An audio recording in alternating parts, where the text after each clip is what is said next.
ये जो चैप्टर है आपका, आपकी बुक का, रेनबो का, लेसन नंबर 7 है। Lesson name is the honest would cutter.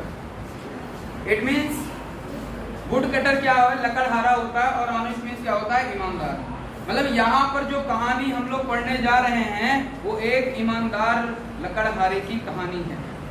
ठीक है, ये एक बहुत ही इंटरेस्टिंग स्टोरी है और एक ही लेसन फुल स्टोरी है। ये हमको बहुत सारी चीजें बताता है कि हमें अपने लाइफ में कैसे क्या करना चाहिए। तो without wasting time let me start this chapter. Once there was a wood cutter. कहता है एक बार की बात है कि क्या है, एक लकड़हारा था। Who lived in a village, जो एक गांव में रहता था। He was a very honest man, और जो लकड़हारा था वो बहुत ईमानदार व्यक्ति था। One day he was cutting wood with his axe, और एक दिन क्या था कि वो जंगल में गया, लकड़ियां काट रहा था अपनी कुल्हाड़ी से। अपनी कुल्हाड़ियों को लेकर लकड़ी वो काट रहा था। It was a very hot day, और भाई गर्मी का समय था, बहुत ज्यादा गर्मी थी। He felt thirsty and went to the river to drink water, और लकड़ी काटते काटते उसे प्यास लगी और वो सीधे नदी के पास जाता है और वहां पानी पीने लग जाता।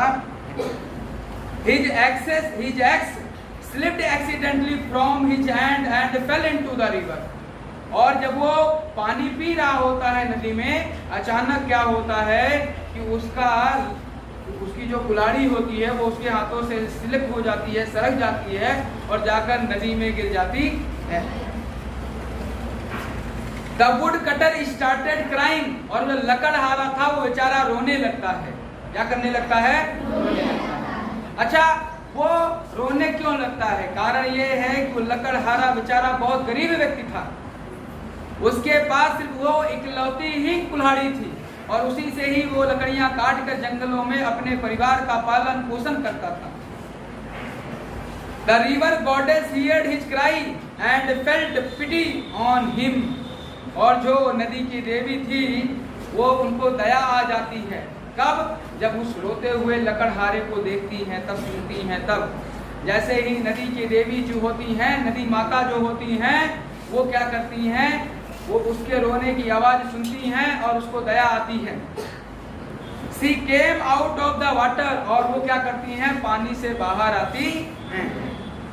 देखो, अगर आपका हृदय साफ है, अगर आपका हृदय साफ है, आपके हृदय में छल नहीं, कपट नहीं है, किसी के प्रति द्वेष नहीं है, तो समझ लेना आपका सीधे सीधे लिंक कहां से होता है? परमात्मा से होता है, और परमात्मा आपकी बात अवश्य सुनता है।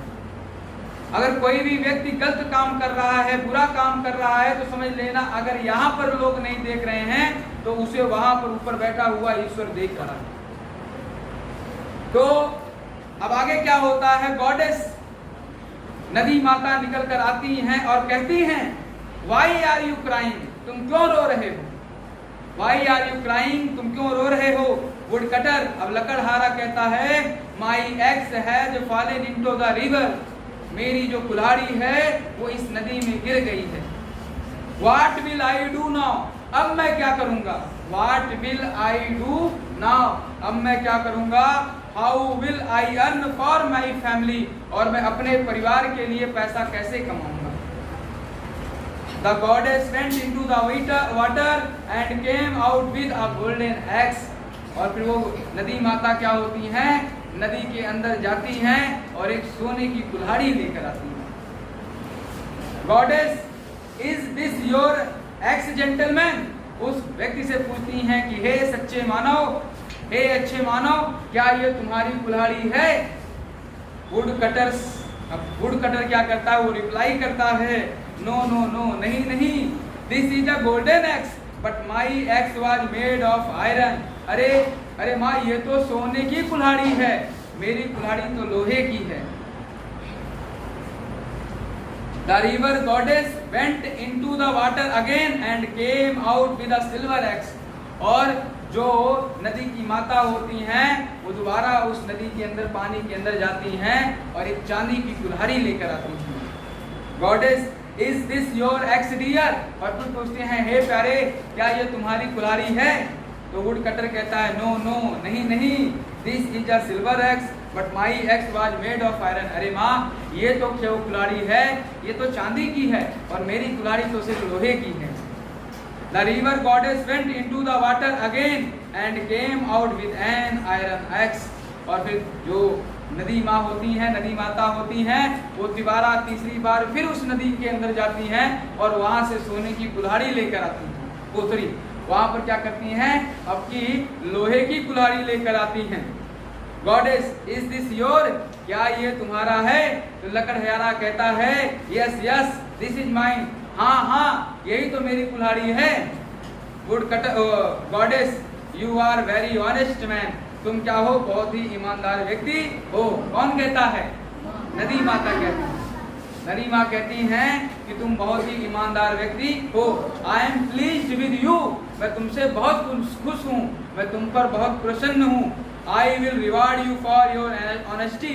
और मैं तुम्हारी ईमानदारी पर तुमको उपहार देना चाहती हूँ, यानी कि तुमको मैं सम्मानित करना चाहती हूँ। The river goddess gave all 3 axes to the wood cutter. और नदी माता क्या करती हैं?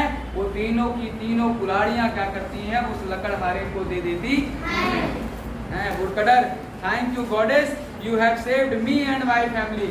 और कहता है कि हे नदी माता, आपका बहुत बहुत धन्यवाद, आपने मुझे और मेरे परिवार को बचाया है।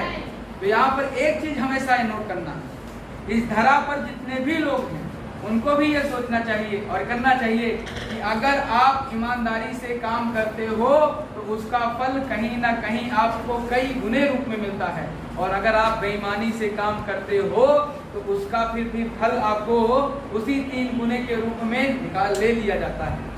तो हमें कैसा काम करना चाहिए? ईमानदारी से काम करना चाहिए। हर एक व्यक्ति को ईमानदारी से काम करना चाहिए। अगर हम पढ़ रहे हैं तो ईमानदारी से पढ़ें। अगर हमको कोई काम दिया गया है तो हम ईमानदारी से काम करें। अगर हम कहीं पर किसी भी सेक्टर में हैं, किसी भी क्षेत्र में हैं, अगर वहाँ पर काम कर रहे हैं तो बिल्कुल ईमानदारी से करें। कल को आप में से बहुत सारे बच्चे, कोई डॉक्टर बनेगा, कोई इंजीनियर बनेगा, कोई किसी क्षेत्र में सेवा करेगा, तो एक ही चीज हमेशा लाइफ में याद रखना कि जो काम करना ईमानदारी से काम करना। हवा भी तो ईमानदारी से बहती है कि नहीं?